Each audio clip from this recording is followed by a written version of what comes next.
Hi అండి. ఇదైతే దసరా రోజు అనమాట. దసరా రోజు మా ఇంటి దగ్గర నుండి అమ్మవారికి అయితే పసుపు కుంకాలు తీసుకెళ్తున్నాము.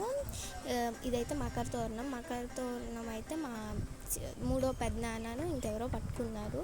తర్వాత వెనకాల వచ్చేసి సాంబ్రాణి వచ్చేసి మా పెద్దనాన్న పట్టుకున్నారు, పెద్దనాన్న. ఆ సాంబ్రాణి అయితే నేను వేసాను. తరుణ్, అజయ్, మణి అన్న వీళ్ళు కూడా వచ్చారు. అది బెడ్షీట్ పట్టుకున్నారు. మా అన్నయ్య వచ్చేసి కర్రను పట్టుకున్నారు. అక్కడికి వెళ్ళేటప్పుడు మా వినాయకుడి గుడి దగ్గర అయితే కొబ్బరికాయ అయితే కొట్టాము. తర్వాత ఈ గ్యాప్లో కొంతమందికి అయితే అమ్మవారు వచ్చింది. వీటికి కొన్ని రూల్స్ ఉంటాయంట, అవి నాకు తెలియదు. మా అన్నయ్య చెప్పాడు, ఇలా వెళ్ళేటప్పుడు డప్పులతో వెళ్ళాలి, దారిలో ఉన్న ప్రతి గుడి దగ్గర కొబ్బరికాయ కొట్టాలి, ప్రతి వీధి దగ్గర కొబ్బరికాయలు కొట్టాలని చెప్పి మా అన్నయ్య చెప్పాడు. నాకు ఏం తెలీదు. ఇప్పుడైతే మా అన్నయ్య చెప్పారు కాబట్టి నేను ఖచ్చితంగా ఇప్పుడైతే గుర్తుపెట్టేసుకుంటాను. ఇంకైతే వచ్చేసామన్నమాట పోలేరమ్మ తల్లి గుడి దగ్గర.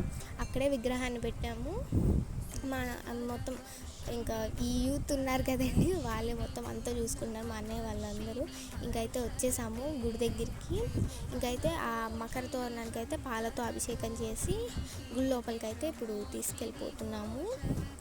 ఇంకా అయిపోయింది. ఇంకా లోపలికి అయితే తీసుకొచ్చేస్తున్నాము. అది తీసుకొచ్చేటప్పుడు కూడా ఈ డప్పులు సౌండ్స్ ఇవన్నీ ఉండాలంట. అంటే ఏమీ నాకు తెలియదు, అన్నీ మా అన్నయ్య చెప్పాడు. నాకు ఫస్ట్ టైం కదా. ఇదైతే లోపల అమ్మవారు.